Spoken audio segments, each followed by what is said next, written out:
Hi everyone, we'll just wait for a minute or two while people join before we get started.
Just give it another 30 seconds before we get started.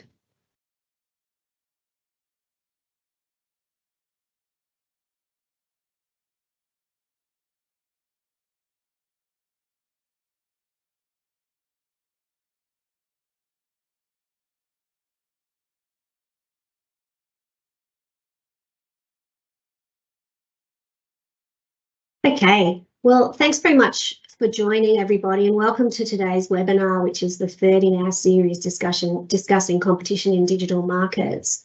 Today we're going to be focusing on the topic of driving productivity growth in Australia, challenges and opportunities for digital business and regulation. Let me start by first briefly introducing our panellists. I think you all have their impressive bios on the invitation, so I'm not going to read those out.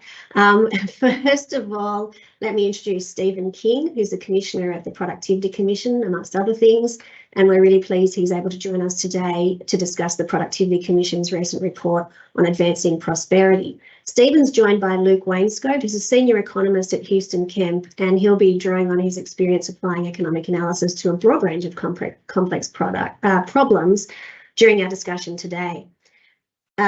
Just as a housekeeping matter, we'll be discussing in detail the three topics in the invitation, but if we do encourage questions, if you have questions, please put them in the chat. We'll be having time at the end for a Q&A session, and we'd love to have questions from the audience that we can put to our panellists. Before we get into the topics, I'll just run through a bit of scene setting, if you like. In February 2022, the then Treasurer requested that the Productivity Commission undertake an inquiry into Australia's productivity performance and provide recommendations on productivity enhancing reform. That was the second of a regular series undertaken at 5-yearly intervals, and the last one was completed in 2017. The terms of reference were pretty broad and requested that the scope of report include, but not be limited to, seven issues, which I'll just quickly run through for those who haven't had the opportunity to read the report yet. The first was to analyse Australia's productivity performance in both the market and non-market sectors, including an analysis of the settings for productive investment in human and physical capital and how they can be improved to lift productivity. The second was to identify forces shaping Australia's productivity challenge as a result of COVID.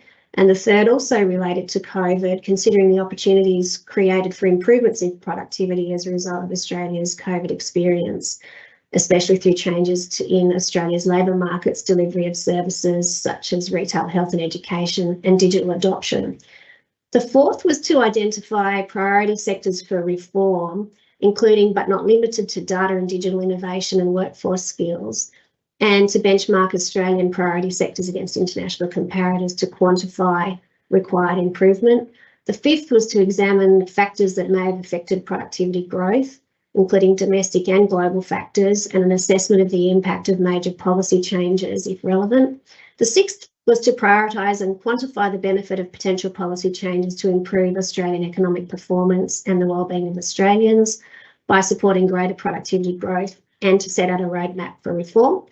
And the seventh was to revisit key recommendations and themes from the previous 5-yearly review. The report was released publicly in March of this year, and not surprisingly, it's extensive. It goes to 9 volumes with 29 recommendations. We're not going to attempt to cover all of that in today's discussion. Instead, today we're going to focus on volumes 3 and 4 of the report. Volume 3 deals with a competitive, dynamic and sustainable future. It recognises that much of the productivity improvement will be determined by decisions of businesses, and so the institutional, regulatory and tax environments in which businesses operate need to be conducive to productivity enhancing changes. And it notes that governments can influence this environment through changes to policy settings for competition, trade and investment activity. Volume 4, which we're also going to be discussing today, looks at Australia's data and digital dividend, examining opportunities for Australia to get more value out of its data holdings by enhancing the secure use and developing innovative new products and services and improving productivity of service delivery. With that introduction, I'm going to hand over to Stephen for some introductory remarks about the report. Okay, so thanks, Kirsten. Yeah, one thing I will correct, we had 29 reform directions. We actually had 71 recommendations.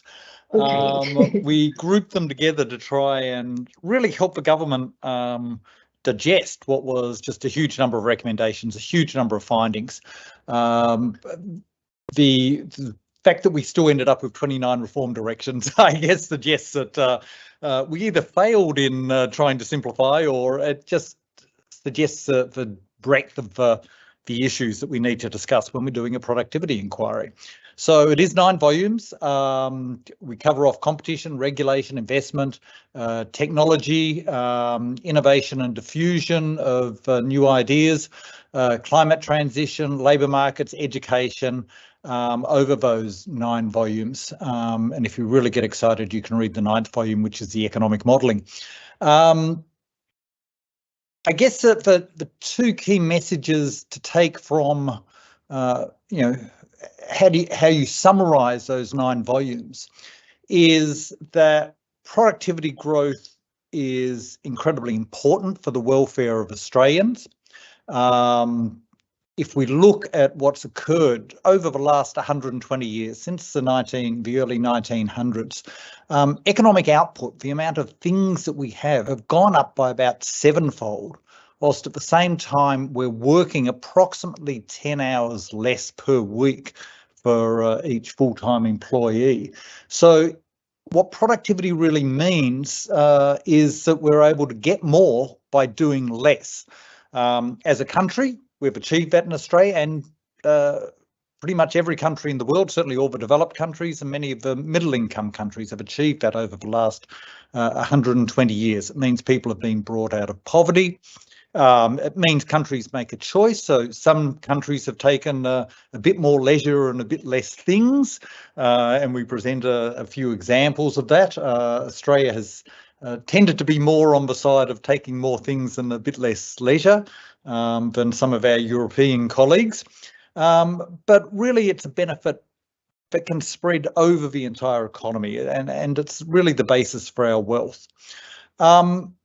What's the problem then? Well, the problem really is that if we look at the last 60 years, for example, productivity in Australia is at its lowest level over the last 60 years. So if we took the 60-year average productivity growth level, it's about 1.7% per annum. We're currently, well, over the last 10 years, running about 1 to 1.1%. Now, that may not sound like much. You sort of say, hey, it's only 0.6% less than that 60-year average, but it compounds up into a huge amount. So, think about Australia today. If we'd been able to maintain over the last 10 years that higher average productivity growth level, then we'd be talking about a 6% gain in GDP. That's getting up towards $5,000 per person extra that we would have. Now, again, you can take that as things, you can take that as leisure, but that's what's on the line. So really, the focus of our report was to ask, why has productivity dropped? And how do we go about changing it, getting back to where we would like to be as an economy? So the first one, just on the why part, we're not alone in this. This is an issue that has occurred right across the developed world. So if you think of the OECD countries, that group of richer developed countries, the sort of productivity drop that we've seen in the last 10 years has occurred right across the OECD. We did a bit better in the 1990s than many of our developed economy comparators, but since then we've come back to the pack. So this is a problem over the entire developed world, I should say. Why? Probably the key thing to understand here is that our economy now is completely different to what it was 60 years and certainly 100 years ago. We now have an economy that is very much service dominated. So if you look at the Australian economy, if you go back when I was a kid, I'm old, so it's a long time ago, but you used to have, Australia lives on the sheep's back. Well, no one says that anymore, but we still have this idea of ourselves, well, we're a mining and agricultural superpower, and that's part of the Australian ethos. It's not true. Mining makes up about 10% of our gross domestic product. Agriculture and manufacturing together make up another 10%. 80% of our economy is services. 90% of our employment is services. The big increasing area is what the ABS politely calls non-market services. They're the things like health, education, where governments often involve funding. They're certainly intimately involved in setting up the systems, regulating the systems, controlling the systems. So one of the reasons why productivity has dropped is because we don't see the same sort of productivity improvement in both service sector and particularly in the non-market services as we traditionally saw in, say, manufacturing, mining and agriculture. But that's the diagnosis. That doesn't actually answer the why question. Why? So if we go back further, one of the claims that's been put out by economists is that the problem is all the easy innovations being done. The big innovations that we saw around the late 1800s through the 1900s, through the 20th century, they were all, they were big bang for the buck innovations. And what we're seeing now, the internet, hey, we have Facebook and Twitter and so on, but the view is that perhaps they're just not as important. I'm not sure that's true. We've seen huge technological change over the last 30 years. We've all lived through it, but we don't see that in the productivity numbers. So another explanation might be mismeasurement. Are we just not measuring the right things? Are we getting that measurement wrong? Another one is demographics. We're an older society. Most developed countries are aging populations. And so part of a reason may be that older people like me, we're less entrepreneurial, we're less risk-taking, and maybe that demographic change has got something to do with it. And the final one, which I think we're going to come back to, particularly later on in this webinar to talk about, is there is a view that, well, something's gone wrong with competition, that we've had declining competitive and economic dynamism in our economies. So what do we mean by that? Well, there's less job turnover, there's less entry and exit of firms. There's a view that frontier firms are still pushing ahead, but there's many more laggard zombie firms, they're sometimes called, in our economy. Business investment has dropped, which has occurred. Concentration, it's argued, has gone up. Markups, it's claimed, has gone up. So there's certainly a push, and we've seen it in the antitrust debates in the US and in the EU, to say the problem is productivity's down because competition's down. And at best, I would say that's a partial answer to the productivity problem, and certainly not the underlying or the key ones that Australia needs to worry about. But that's a bit of an overview of what we've got in that report. Thanks very much, Stephen. Luke, do you want to make any introductory comments before we get into the topics? Sure, thanks, Kirsten. Yeah, so as Kirsten and Stephen have said, the focus of the Productivity Commission is obviously on the productivity of the Australian economy. The hint is in the name of the report and the organisation. So one question is, how important is productivity and what are the limits of focusing on productivity? So like Stephen said, it's important if we want to be better off for a given amount of work, but productivity doesn't measure everything. So people's happiness or the state of the environment. And there are lots of benefits that technology might have given us that are not accounted for in the measurement of productivity, like being able to work from home, being able to avoid the worst traffic, video call my family on the other side of the world. You can access information.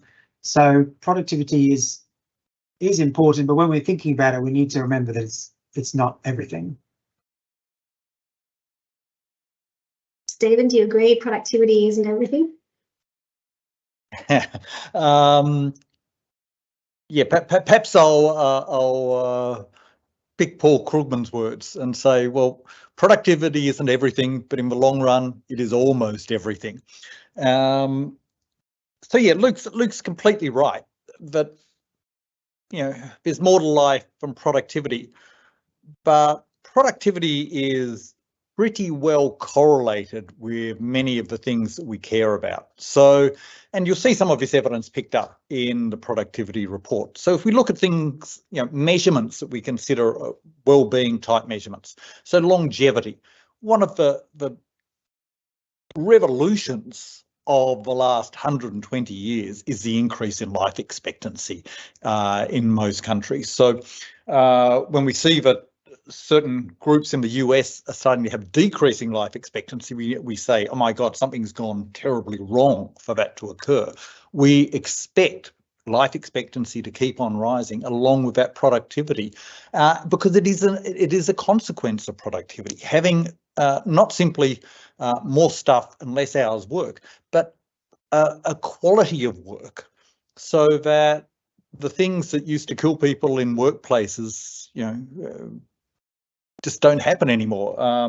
If you remember the old film On the Waterfront, where manually packing ships, an incredibly dangerous activity, that's gone. Why is it gone? Well, because of improvements in technology and productivity through shipping containers. The old way of loading ships just doesn't happen anymore. Infant mortality has plunged throughout the developed world. So children are surviving longer, and that's leading to changes in demographic patterns. You no longer have to have women, don't have to have 6 or 7 children to try and make sure that 2 survive into adulthood.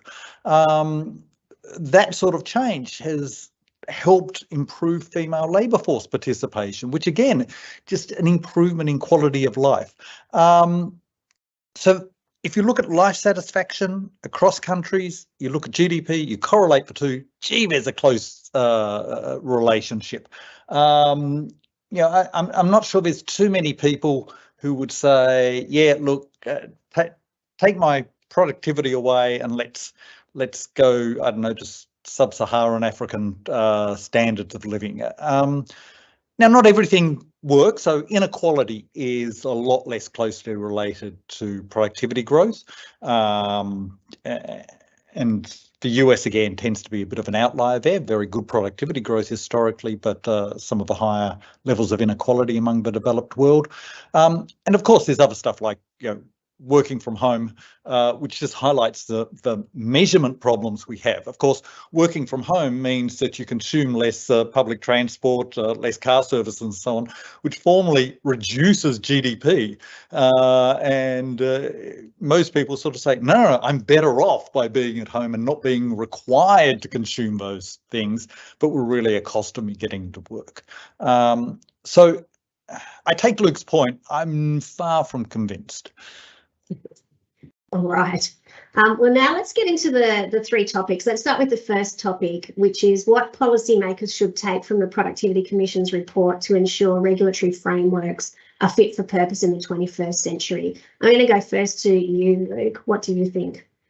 Thanks, Kirsten. So, firstly, I say that the thing that policymakers should do is to actually read and take account of the Productivity Commission's report. So it's extremely detailed and thorough. I'm not sure I've ever actually come across a report that's more than 1,000 pages before, maybe a new benchmark.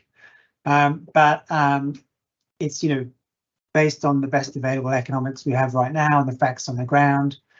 But the report itself, I'm afraid, does nothing. So the action comes from government actually using the report.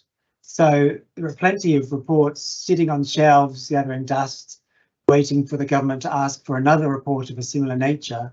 So I guess, anyway, my first thought is, well, the government should actually read it and do something about it.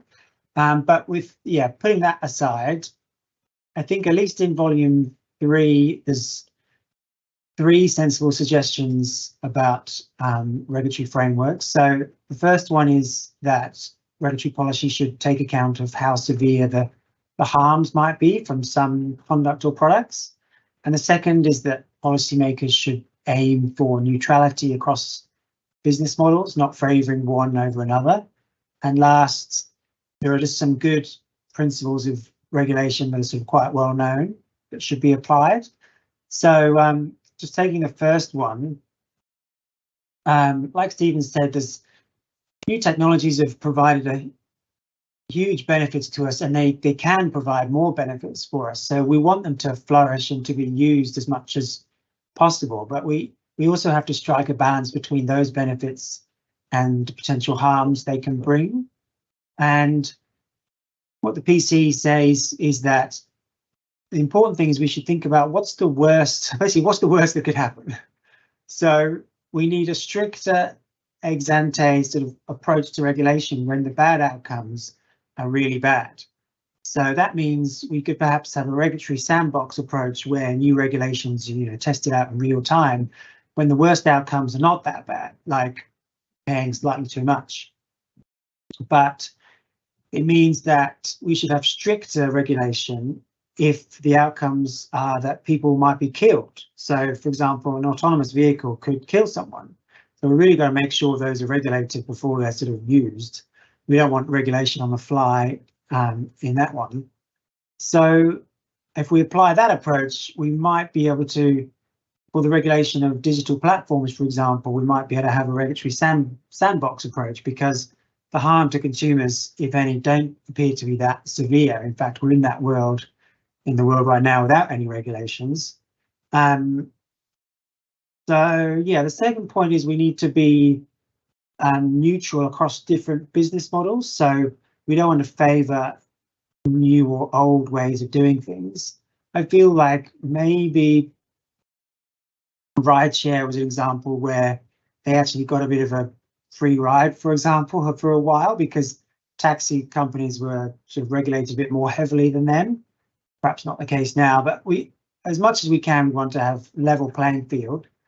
And yeah, the last thing is just good old-fashioned principles of regulatory design. So it seems like every time a new technology comes along, people want to rethink regulation when we really don't need to. We've got some principles that have been stood the test of time. So yeah, this is not exactly rocket science, but if you're thinking about a new regulation, you should set out the policy problem, explain why government action is needed, set out the different possible options, set out their costs and benefits, and say why the one you've chosen is the best. And yeah, it might not be that new, but that approach can be applied to all new technologies, you know, like AI and anything else, which is coming soon. Stephen, I'm sure you agree with Luke that everybody should actually read the report. What do you think policymakers should take from it specifically to ensure regulatory frameworks are fit for purpose? Yeah, so let me start just by responding to Luke. Luke's right that regulators, governments need to think about the risks of technology in advance and make sure that the regulations are fit for purpose, that they're risk-based. I would say that's very hard. So one of the benefits of being on a webinar is I quickly looked up, when did Alan Fels put out his Victorian taxi report? Well, it was 2012. If you go back and look at that report, I think it probably does not mention ride sharing. Within 2 to 3 years, ride sharing was basically eating the lunch of the taxi industry, and all of Alan's recommendations were completely irrelevant because the industry had been transformed by ride sharing. So these things can happen very fast. We need to have frameworks for thinking about them. That's a lot better than a gut reaction when something goes wrong, but that is not easy. Let me pick one that we highlight in the report, which is cybersecurity. A lot of discussion around cybersecurity at present, but it's very easy for governments to respond, as I think they're doing at the moment, which is to say, oh my God, there's a data hack at company X. We need tougher cybersecurity laws. There must be more reporting by companies. There must be more red tape that companies have to jump through. This must be required of companies. So the debate goes from being, well, how do we manage the risks? Who is bearing those risks? Because the first question should be, you know, what's the risk is to the company and the consumers of a particular company. Are there spillover costs that the company isn't facing from a data breach, from a lack of cybersecurity? That should be the first point before the government says, well, we've got to jump in with big, heavy boots. And if there is that spillover, if there's the broader cost of these sort of cybersecurity incidents, how do we get a proportionate response? So, and we talk about that because cybersecurity is one of those areas that, and this is in Chapter 4 of the Productivity Commission's report, where we are seeing a pretty heavy-handed response that may, you know, it's probably great politics. It's great from a regulator's point of view. Regulators don't get congratulated when something goes right. They only get kicked around when something goes wrong. So the regulators love the heavy-handed response, but we've got to ask, what is the cost for business? So I think that's something we've got to be very concerned about. We've seen that in cybersecurity. I think we've seen that in the ACCC's digital platform reports.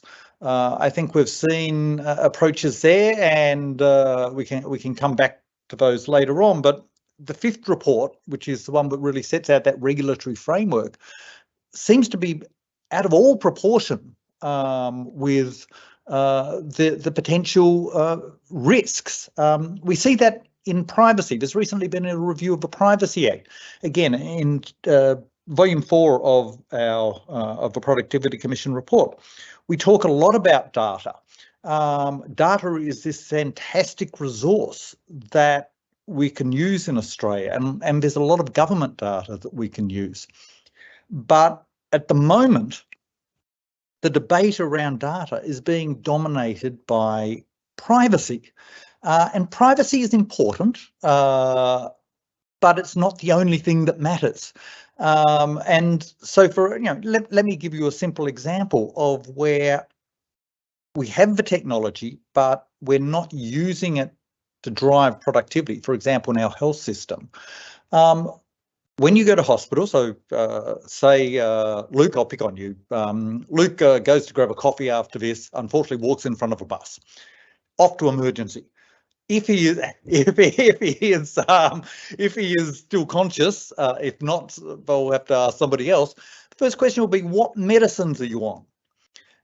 That strikes me as completely bizarre when almost all medicines that Luke is on will be known by the federal government through the pharmaceutical benefits scheme. So the government has one arm that keeps the information about what medicines Luke's on, but does not release that to the other arm, despite the fact it can save Luke's life. And medicine misadventure is one of the major causes of death in hospitals. There are so many examples, and we've run through some in the productivity report. We run through some in other reports, such as our mental health report, our chronic healthcare report, and so on, where using technology better literally saves lives. And we need to make sure that debate in Australia around data is much more balanced, so that we reflect, yes, privacy is important, but as I said, it's not the only thing that matters. So yeah, I think, hopefully read the report. I think there's a lot in there, but yeah, there are a couple of the things that jump to mind. All right. Luke, did you want to add anything to that before we move to our next topic? Yeah, not really. Just to sort of say, I think Stephen's right. Like, you do hear a lot more about, I hear more about problems with data and new technology than benefits. So my casual observation is we do seem to hear more about that, and that could lead to, an effect on productivity by people not using technology when they could. And perhaps we should be more positive in thinking of ways we can use it as opposed to being worried about it. Right. Our next topic, just to keep moving, or we'll be talking about topic one all day, is the key factors to ensure Australia fosters investment and business dynamism to boost productivity growth. Again, this is a big topic, but I'm going to go first to you, Luke. What do you think? Thanks, Kirsten. So yeah, well, the first thing, I think Stephen mentioned this before, but just a general fact is that business investment as a share of GDP has fallen. So it looks like we have a problem with investment, and this likely reflects a number of factors. This is in the PC's report, like the cost of capital, perceptions of risk, and the structural changes to the economy. I mean, like a lot of these things, it's complicated, but I think that it's common for people to say we need more investment, and like I said, we probably do. But before we say that, we actually not only want more investment, we want the most productive investment we can get by the right firms at the right time. So it's not only the case that we just want more of this stuff and that all investment is equally good. We want the best we can get by the right people at the right time. And the other thing is that, again, all these things are quite complicated, so we have to be a bit careful, because we want investment to drive productivity, but maybe a lack of productivity is causing a reduction in investment. So we have to, fully understand why we have a low level of productivity, and that causation goes both ways, not just thinking about, oh, how can we boost investment, because maybe we've missed the point. Anyway, having said all that, if we do want to encourage investment, I mean, there are three things we can do. We can provide more of the return on the investment to the person who's doing the investing. And the second thing is we can just reduce the regulatory cost, or I think Stephen said the firms have to jump through the red tape. I thought we had to cut through the red tape, but anyway, jump through is fine. But yeah, less red tape to jump through, on just restrictions on business activity. And the third is to reduce the risk of investing by providing as much certainty as you can. So on the first one, I think it's mostly about the tax system. So we want to tax things. We don't want to be taxing things like investment because they're a good thing. They're an engine for growth, or they could be, and also because investment maybe able to go overseas quite easily. So, I mean, tax is not my sort of area of expertise, but basically from my sort of 101, I remember that we want to tax things we want to discourage, and you want to tax things that are not going to change a great deal if you tax them, to reduce the sort of deadweight loss. And obviously the second point is that we want to minimize the restrictions on companies, because that is more likely to mean it's profitable for them to make an investment. But of course, some regulations have a proper purpose. But I guess the challenge is just to make sure that the regulations that are there do actually do have a net benefit. And yeah, lastly, we want to provide as much certainty as possible. So regulatory uncertainty can be a real killer of investment, and it's one of the reasons we've got a bit of a low level of investment in renewables in recent years. So if we can give firms, it's not only about it's not only just the amount of red tape, it's just the fact that, okay, this red tape is gonna stay there, and you might try and jump through. If you try and jump through this red tape, we're not going to put another red tape in the middle as you're jumping through. Anyway, so yeah, as much certainty as possible would be helpful.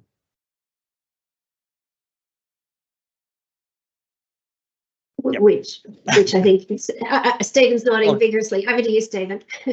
Yeah, I'll jump in and respond. Yeah, so just to pick up a couple of points that Luke mentioned. Yeah, so we tend to, in Australia, because mining is such a big part of the investment story, we tend to focus on non-mining investment. Mining investment goes up and down with resource booms and so on, but that non-mining investment has dropped considerably. I mean, we're looking at about a 7% drop as a share of GDP since the 1960s. So that's a big drop. It's changed where the investment is occurring. So since the late 1980s, for example, the amount of manufacturing investment has dropped off considerably. A lot of the new investment is occurring in what's, again, euphemistically called other services. So it's not retailing, it's not wholesaling, it's not logistics, it's other business services in there. And again, that tends to reflect that we've had this change in our economy, but in many ways, government and certainly policy and just our measurement is lagging in those changes to the economy. We talk a bit about the tax system in the report, and agree with Luke on the importance of reforms there. We also talk, we've actually got a whole volume on reducing the cost of getting to net zero. We recognise net zero as a policy goal, but Australia has been, I'll go further than you did, Luke. I'll say Australia's been terrible at designing policies to reduce or to allow business to move towards net zero with certainty. And, asking business to sort of do a bit of a policy lottery isn't the best way to achieve, or regulatory lottery isn't the best way to achieve that policy outcome. Another risk, though, that I think Luke didn't touch on, and we probably didn't touch on it a lot in our report, but I think it's probably post-COVID, it's a rising risk that we see to productivity, and that's the government's, and these are governments around the world, including Australia, their tendency to want to be more interventionist in industrial policy. So we've seen, certainly on the economic side, we've seen this resurrection of industrial policy, the idea that governments should take a much stronger hand in guiding and moulding where private business enterprise goes. And I think that certainly worries me. I think it worries the Productivity Commission. That doesn't mean that there aren't necessarily good reasons for some intervention in certain cases. So we've seen the US CHIPS Act which is a response to fears that the semiconductor industry, which is largely based in Taiwan, is potentially subject to geopolitical forces that aren't in the US's interest. So the US has introduced or has had a bill which would significantly subsidise semiconductor manufacturers setting up plants in the US, and we're seeing that occur. Now, that all sounds good, except that when it's just done unilaterally by one country like the US, the EU then comes out with the European Chips Act, which says, well, we're going to double our share of the semiconductor production around the world in the next, or by 2030. And I think they put something like $76 billion behind it. Now, once you start getting those sort of inter-country industrial policy games being played, you end up just with really beggar thy neighbour policies. These do not improve productivity. All they do is disperse a lot of costly taxpayer funds to try and win business across to your country rather than somewhere else. If you remember pre-COVID, there was a great big fight to get an Amazon warehouse between a group of cities in the US, and they were putting literally hundreds of billions on the table to try and attract an Amazon warehouse. That is not great for business. You want business to locate where it is best suited for that business, where it's best connected into supply chains, not to be basically the result of a government bidding war. If anything, the COVID experience, the geopolitical disruptions, and the Chinese bans on some of our products from Australia is an example of that. The floods we had on Nullarbor, all of those have shown that if they're allowed to be, our producers, domestic producers here in Australia and other companies around the world, are amazingly nimble and flexible at responding to those pressures. So, for example, I'll pick the Nullarbor one because it's just a great example of what can be done. So when they had the floods on the Nullarbor a few years ago, they changed overnight the domestic shipping regulations that make it very, very hard for particularly overseas ships, but even Australian ships, to ship materials between the east coast and the west coast of Australia. They got rid of those overnight. Ships came on within days, shipping stuff. Nobody in Perth died because of a lack of toilet paper. But that showed what can be done by the private sector when they're allowed. Unfortunately, floods went away and the regulation got put back on. So, I think that's a real issue that we need to think about. It goes back to Luke's point, to make sure that the regulation is fit for purpose, that it's risk-based, and that it's actually addressing a real problem rather than perhaps a short-term political problem. Luke, did you want to add to that? Well, the only thing is, it's a shame we don't have the WTO doing what they're supposed to do. Like, I always thought the WTO was supposed to stop this subsidies by various countries to bring in, industries to their country. But did Donald Trump sort of refuse to put people on the board of the WTO or something? And anyway, it just seems to be on the back burner. So the WTO Appeals Board now has 0 members. I think the last member, their term finished a year or so ago. So the WTO can make any ruling it likes now. It is unenforceable because if the ruling is breached, there is nobody to appeal it to. So yeah, that was a result of the US policy under Donald Trump. But to be fair, it hasn't changed under the current administration either. All right. Again, just to keep things moving, I think let's move to topic 3, which has 2 aspects. Although we just have had a question in the chat We might keep the questions to the end, and let's move to topic 3, and then we'll go through the questions, even though they'll go back perhaps to topics 1 and 2. Topic 3 has 2 aspects: whether competition is declining and impacting productivity growth, and whether competition laws need reform to deal with emerging trends such as e-commerce and new technology-enabled business models. Luke, do you want to address one or both of those first? Sure, thanks. Yes, I'll just talk about the first one. So firstly, there's this the straw argument. I'll set out the argument and then I'll sort of say what I think might be the problem with it. So with many kind of wise people, including economists in Australia and overseas, the ACCC and ministers have set out this same broad argument, essentially, that Stephen alluded to at the very beginning, that there's been an increase in concentration, and that's weakened competition in Australia over the last 20 years, and that's contributing to lower productivity and business dynamism. And some data that's been used to support that is that, you know, industry concentration at national level has increased. Estimates of profit margins have increased. That's a proxy for competition. And there are some measures of economic dynamism that have weakened, like job mobility, entry and exit, and business investment have fallen. So, yeah, I'll just talk about what I think are the problems with that narrative or argument. But firstly, I think Stephen wrote a paper recently about this in Economic Papers. So if you want more information, you can freely access that there.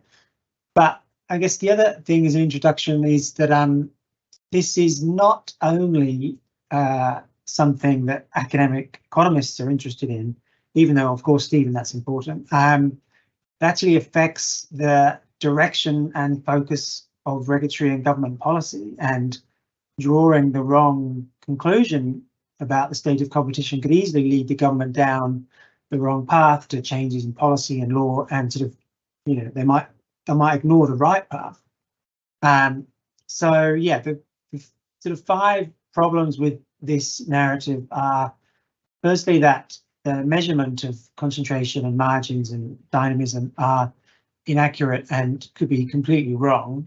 And second, the changes to these indicators over the last 20 years are sometimes pretty small and not really at a level that you'd be normally worried about. Third is that the interpretation of changes to these indicators is a bit ambiguous. They're not necessarily good or bad. Fourth, there's the causal links between these indicators, like concentration, competition, and dynamism, are not very clear, they're not proven, and likely just way too simple for our messy reality. And last, that the economy-wide measurement and assessment of competition and dynamism just doesn't make sense, because all markets are different and the relationship between these indicators is different from market to market. So I'll just go through those in a little bit more detail. So firstly, on the measurement, essentially for concentration, we don't know if it's going up or down. For competition, we don't know if it's weakening or strengthening. And for some of the economic dynamism variables, we do know they're moving. So just to take concentration first. So when people talk about concentration, what they usually do is they, at a macro level, they look at concentration across a whole industry on a national level. And the PC recently did this, where it looked at concentration at the 3-digit SIC level across Australia and found it increased a little bit from 2003 to 2006, and then has been fairly static. But the problem is we don't usually measure concentration for the purposes of assessing competition in that way at an industry level. So one of the SIC codes used, for example, is recreational goods retailing. So that includes the retail of marine equipment, books, toys, games, media, sports, and camping equipment. So some of these just don't compete with each other and are sold in different shops. So it's probably not the right way to define a market, in which case it's not the right way to measure concentration, at least for the purposes of assessing competition.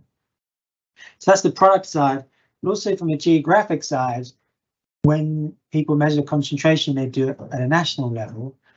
but competition occurs often at a local level. So, for example, between pubs and coffee shops. And it's possible the concentration is increasing at a national level, but falling at a local level. So when Bunnings opens a store in a local town, national level concentration will increase, but at the local level, it's just decreased. So unfortunately, we don't have information about concentration, so we don't really know if it's going up or not. Second one is margins. This is similarly bad, I guess. People have said that margins are increasing in Australia and in the US and in Europe, but what they really mean is estimates of margins have increased based on a number of assumptions, and we don't know how good those estimates are, and we don't know if those assumptions hold. So we don't actually know if margins are rising. And the reasons we don't know is that we can't observe marginal costs, and we often can't even observe prices. So what usually happens is they're estimated indirectly using something called the production approach. So I don't know if we want to go too far in the detail, but it's pretty complicated. But in short, if you stay with me, it's you calculate this by dividing an input's output elasticity by its share of revenue. And this should work if you have competitive input markets. That's one assumption, and firms are minimizing their costs. That's another probably pretty good assumption. But you need to know the production function to work out the output elasticity, which is how much output is changing when you change an input. So most economists assume that the capital labor ratio doesn't change as output increases, but this could just be completely wrong. On top of this, you need information on variable costs. We don't necessarily know what those are. They're taken from accounting data, and it's very difficult really to know what's fixed and what's variable. So essentially, there's just a lot of problems with it. And I guess the real problem is that no one has ever tested this against actual margins in Australia. So we just don't know whether they're good or not. But moving on to, well, some of the measures of economic dynamism we do know have changed, like exit rates, job mobility, and business investment have fallen. So it's not all bad. Yeah, the second point is that some of these variables, the changes that have been observed, even if they're correctly measured, are quite small. So the change that is measured in concentration in the Productivity Commission recent submission to an inquiry is actually pretty small in Australian context, and the level of concentration reached is also not that bad. And the measures of margins, some people say they've increased by 5% over 20 years, which again is maybe not that bad given the potential margin for error. So the third thing I mentioned was the interpretation of changes. So some of the measures of economic dynamism, we just don't know if we want more or less. So is more firm entry good, and is more job mobility good? We just don't know, because there's no obvious optimal level of job mobility for firm entry. What we know is we want people to move jobs when there is a more productive job for them, and we want people to create firms when they have the chance to create like a productive firm. But it's also possible that existing firms can expand into a sort of a hole left by others. So we just don't know whether more or less job mobility and firm entry is good or bad. And then the fourth point was about the causal links. So we don't know there is a causal link between them. So even if it's true that concentration and competition are correlated, this doesn't mean there's causation between them. So I happen to know there's a very strong correlation between the number of complaints about barking dogs in Geelong and the number of insolvencies in Manly, but I really don't think there's a causation between the two. So this is a well-known fact. Correlation doesn't mean causation. So the idea that concentration is bad for competition goes back to the 1950s, the structured conduct performance paradigm. that was developed before all of us here were born, I think. But before I was born, and maybe others on the panel, economists had already recognised in the early 1970s that this causation that was put forward by the structured conduct performance paradigm wasn't actually one way. So if you have a more competitive market, low-cost firms can grow more quickly, and so you can get higher levels of market concentration. So competition can cause concentration as well as the other way around. And there's a bunch of reasons, well, lots of reasons why we might have more concentration these days. So we might have more competition for the market in digital markets where, you get a winner for a while, and then, there's a high level of concentration measured at that point, but then you get another winner and then another. Or you just have increasing economies of scale, which has been a finding from a recent paper in the US as a big cause of concentration. And lastly, I guess about the economy-wide measurement, I sort of feel like we might never get to a point where we measure this well, because I just don't think we can measure these things and analyze them at an economy-wide level, because concentration and competition vary, their relationship varies between markets and over time. And so if you look at concentration at an industry level, you find that some of them going up, some of them go down. They don't all move together. So, for example, we've probably all observed in the retail sector over the past 40 years, there's been a big increase in concentration because there's been greater use of economies of scale, more big box stores, entrance from overseas, and online shopping. So that's one of the cases where competition has helped cause concentration rather than the other way around. So I guess I sort of think that really what we should do is we should be looking at these markets at a sector or market level rather than sort of an economy-wide level. So I don't feel like, that's likely to be productive to look at it from an economy-wide point of view. Thanks, Luke. Stephen, going to the first part of our topic, where the competition is declining and impacting productivity growth. Do you want to add anything or debate anything that Luke's just said? Look, I largely agree with Luke's assessment. Luke mentioned a submission that the PC did. I've popped a link in the chat, so if you want to follow up on that. I think the easy way to summarise, and I call it this sort of failure of competition narrative, is it's an attempt to come up with an easy solution to a complex problem. And the drop in productivity across the developed world is a complex problem. To say, oh, it's due to competition, it's a very US-centric argument based on, well, the Department of Justice and the FTC and the US didn't really, they weren't pursuing competition cases. I don't see any evidence of the European Commission not pursuing competition cases at the same time. So how do you explain that the same drop in productivity occurred there? The OECD, which some work from the OECD sort of was early on in this debate saying, oh, that gap between frontier firms and zombie firms, as they got called, the laggards.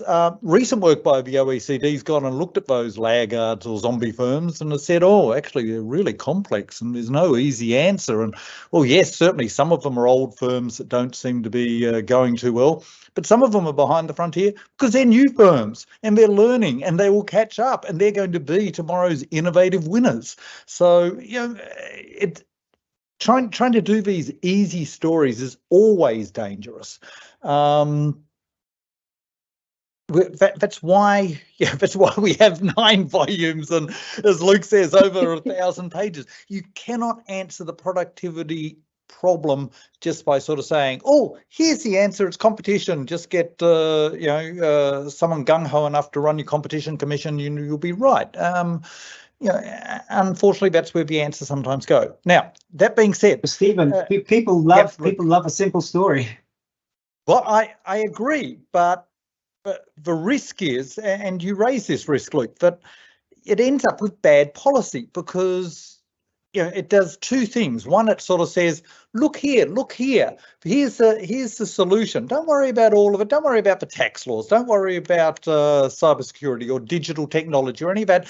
You've just got to look at the competition. So that's one risk. The other risk is that you, of course, miss the real story. So should there be changes in competition?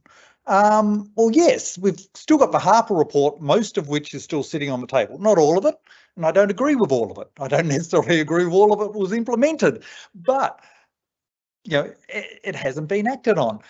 We have a judge coming out and saying that our cartel laws are like a cryptic crossword. That should be a call to arms to say these laws need reform.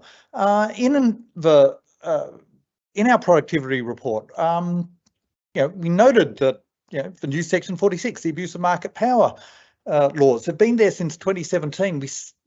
We're still saying the cases are coming to court. Well, hopefully we'll get some precedent now, but it is a worry that parties are already talking about, well, should we change our laws about abuse of market power when we have no precedent on extremely strong laws on abuse of market power that flowed out of Harper. On the mergers side, one of the things we comment in the report is that we have 3 different ways to get a merger clearance: direct to federal court, informal ACCC, formal ACCC. 3 different tests. The ACCC, certainly under its former chair, complained quite vociferously that they were being gamed. Well, okay, if you've got 3 different ways to get your merger cleared, don't be surprised if you're going to be gamed. My initial reaction, and I'll say this as a former mergers commissioner, the ACCC has huge power under that informal process. It doesn't tend to use its merger guidelines properly to say, look, cooperate, make sure we get the data, or guys, we're not informally clearing you. You can either try and get to the federal court. The federal court's going to get sick of that pretty quickly, or you can go down the formal route. Simple way the ACCC could have changed its own process to fix most of the problems. It's put forward some suggestions. Gina Cascott-Leib, the current chair of the ACCC, put forward some ideas in the National Press Club talk. I think they're certainly worth considering. They're more formal than my approach, but they'll probably get to the same end. But the real risk that we've had here is just all of this stuff on failure of competition is a distraction that stops good policy rather than helping good policy. Thanks very much, Stephen. Luke, I don't think I've given you the chance to express your view on the second part of the question, which is whether competition laws need reform at all, or to deal with emerging trends such as e-commerce and new technology-enabled business models. Do you want to just spend a short time giving your views on that part of the topic, and then we might move to questions? Sure, yeah. So, well, in brief, yeah, I don't think we need to have any changes. That the competition law should be the same for all sectors, shouldn't be dependent on the sector. Of course, you might want to introduce regulation if you feel like firms have substantial market power, but I think you want to have a level playing field, so you really want to have all firms facing the same laws rather than different laws for different companies. And I don't feel like you really need to change your competition law greatly over time just because there are new industries. Like Stephen said, you might want to improve some merger process, so you feel it's not really working. But I don't feel like a new industry means you need new competition law. Stephen, I know we've discussed this before on previous webinars, but I think your view is that one area we don't need changes in is to have technology. Yeah, it's technology-specific competition laws. Yeah. So as we did on a previous webinar, I think the ACCC and its recommendations in the 5th Digital Platform Inquiry report go down the wrong path. I don't think we need, like Luke, I don't think we need industry-specific laws. We certainly shouldn't have laws banning or firms from merging or requiring that they face a different test when they merge. And again, it tends to reflect that gut reaction of, oh, there's something we don't like here, so we've got to try and hit that specifically. And I think we're seeing that around the world with technology platforms. You know, don't get me wrong, the technology platforms are not angels. They do a lot of things that I think are dubious. You know, I'll mention the Google shopping case in the EU, which you know, is a good example of behaviour that I would suspect would be an abuse of market power, at least on what I know of it. I wasn't involved in that case. The real concern is that we're seeing these calls in Australia for tougher laws when, you know, we probably have one of the toughest laws against abuse of market power currently in Australia. It's just hasn't been tested. So to say, well, we've got this tough law, oh, but it's not going to work over here. Well, guys, test it, run a case. There's been plenty of potential cases to run in Australia, which would have been good cases to run to get precedent, to find out the breadth of that law. But don't complain about the law not being broad enough before you've even tried it. Thanks, Stephen. Now I'm going to go to the questions that we already have in the chat and from elsewhere. And please, others that are on the webinar, please pop your questions in the chat, because we've got just under 10 minutes for questions now. The first question goes back, Luke, to your comments around framing the conversation on data more around opportunities than risks. Interested in thoughts or reflections on what the role of government is here. There are risks associated with government appearing to pick winners. Who wants to go first on that one? I'll let Luke go first. It was addressed to him. But, I'm trying to remember. So what was the crux of the question again? Well, the crux of the question, I think, is, and it's just gone on data, yeah, more around. Yes. Yeah, so that's right. Well, I guess data is a broad topic, but yeah, there are lots of opportunities around data, and I guess, like Stephen was saying, that I mean, a lot of companies are using data, but I guess and they are getting benefits from it, but I guess we don't really hear so much about that. And I think Stephen's point, I think, is probably true, that we hear more about the negative side and not about the positive side. But I mean, the government does have a role in data. So I think this is from the PC's report. They mentioned it. Stephen, you could say what it is then, but you know, obviously the government's got to set up the infrastructure for data to be moved around. It's got to set the principles and the regulations about data being shared. So yeah, data is definitely a resource that is valuable. So if we could have rules that everyone understood and knew and could apply about how data could be shared, that would be helpful. So I guess it's like setting the boundaries, and then the government should step away. Yeah, if I can just follow up on that. Yeah, if anyone hasn't read the PC's data report from 2017, I think, off the top of my head, so it might feel a long time ago now. Yeah, a lot of that was it led to the consumer data right, but a lot of it also looked at government data sets, and you'll see that a lot of that's repeated again in chapter 4 of our productivity review. Linking government data sets, making use of government data, having the government make use of government data, and I've mentioned that already, but also allowing government data to be linked in with private data to start creating value outside the government sector. And that can be, you know, again, health is just such an obvious example of where that can occur and where there's been some trials on it.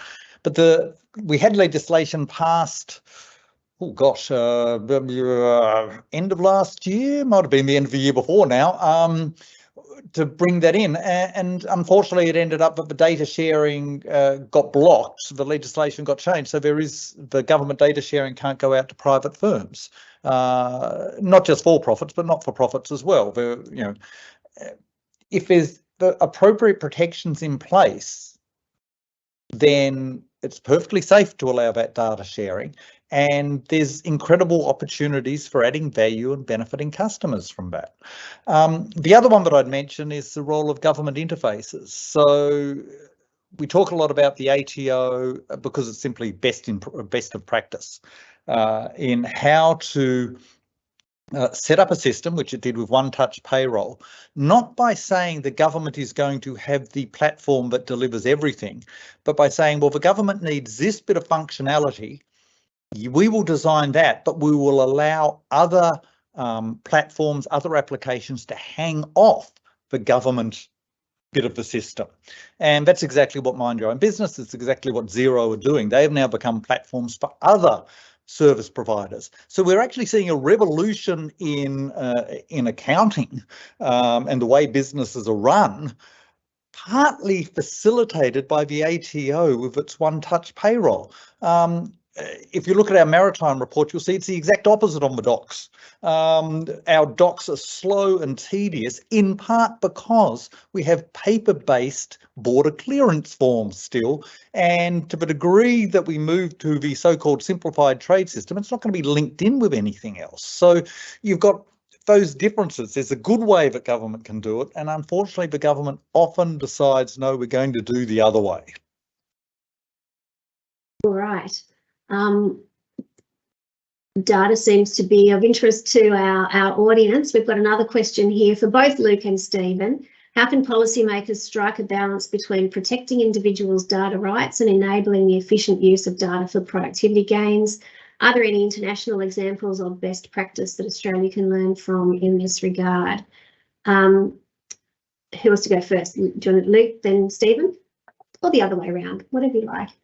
I don't know. I mean, Stephen probably knows more about this than me, but I mean, you would hope that the consumer data rights should be doing this. I mean, that's the sort of idea. I'm not really sure what the outcomes are for consumer rights so far. Is it, do you know, Stephen, is it having a positive effect that was sort of, it was supposed to have? Yeah, so the consumer data right is having a lot less of an effect than everyone would hope. But it's being rolled out very well by Treasury. It was originally started off by rolling out industry by industry. Treasury is now thinking much more rolling it out by form of data, which I think is a better way of doing it. But again, these things tend to be slow burns. We're sometimes very impatient and sort of say, oh, we've had this change. Why haven't we seen a massive use of it over the last 6 or 7 months? Open banking in the UK is a better example where they introduced open banking. There's a lot of applications now hang off it. But I would notice what's happened there is they also have much stronger links in with the central bank in what you can do through using the open banking data. So Australia hasn't quite gone down that path and we haven't been as successful. I mean, one other thing is like, I wonder whether in the question is like individuals' data rights. Like, have we agreed as a country what is, like, different people have different preferences, right, in regards to their data. So it's hard to say what the data right is for everyone. Some people want to be very private, other people don't. Yep. Yeah, I think, yep, sorry, on that, I mean, two things. I'll partly answer one of the other questions that popped up. A regime of data rights rather than thinking about it as data ownership, and privacy discussions often become back to data ownership, that an individual owns their personal data. Now, personal data is something that's incredibly hard to even define, far less say exactly who owns it. So rather than thinking about ownership, we need to think rights. The GDPR, so the General Data Protection Regime in the EU, is an ownership privacy-based regime there has been work on the costs of the GDPR. I can't remember the exact name of the paper, but it's called something like, the land of lost applications, which just talks about the reduced innovation that has occurred in terms of development of applications in the EU due to the particular data rights that apply in the EU. Now, that's a topic for big discussion. One of the questions is, what about government data to be able to use for private business for any use? No, I'd start off initially having trusted private companies that show they can keep the data safe, that they can use the data. And then the Productivity Commission's original recommendation was there has to be a tangible public benefit from that use of data. So not simply, well, I can now shoot ads at people based on their medical records, but what we really want to see is that data, for example, and this has been done in a trial, for example, allowing private GPs to understand more about their population base and then to be able to use the data to provide better services for their clients. That's what we're really talking about.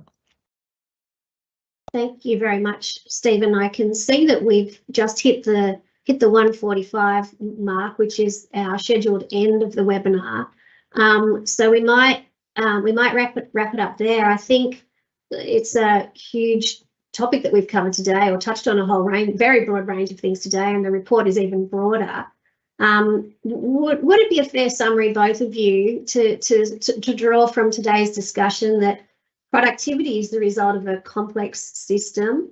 To the extent we've talked about regulation, regulation is something really which focuses on outcomes, and the Productivity Commission report talks a lot about systemic inputs that may need to be looked at by policymakers.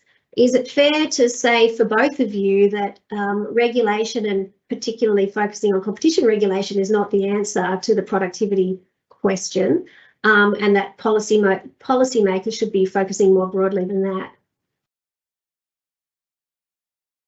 I'll jump in first if you like for once, Luke. I think that's exactly right, Kirsten. It doesn't mean that we don't need to think about what's happening to our competition law, to our competition institutions. We need to revisit Harper. We need to think about where there are changes that should be made. But they're, if you like, the regular ongoing maintenance that competition laws use. This failure of competition narrative, the idea that it's driving a reduction of living standards in Australia, I think is, Luke summarised it well, basically nonsense. Did I say that? Okay, yeah. You didn't say that. Right, I'm summarising your summary. Yeah, no, that's right. Yeah, I mean, productivity is incredibly important, and it's a huge challenge for the government. But there are lots of good ideas in the Productivity Commission's report. But yeah, looking at competition and regulation is not going to solve the productivity problem that we've got in Australia. All right. Well, on the positive side of things, the report has lots of 71 recommendations, did you say, Stephen? 74 perhaps? Yep. Recommendations that perhaps will go some way to solving the productivity problem. So that seems to be where the focus should be. Thank you both very much and thank you audience, everyone in the audience, for joining what's been a super interesting discussion that could go on for a really long time. But we'll have to leave it there, and look forward to discussing these issues with you again sometime, hopefully. Thanks, Thank you very much. Thank you.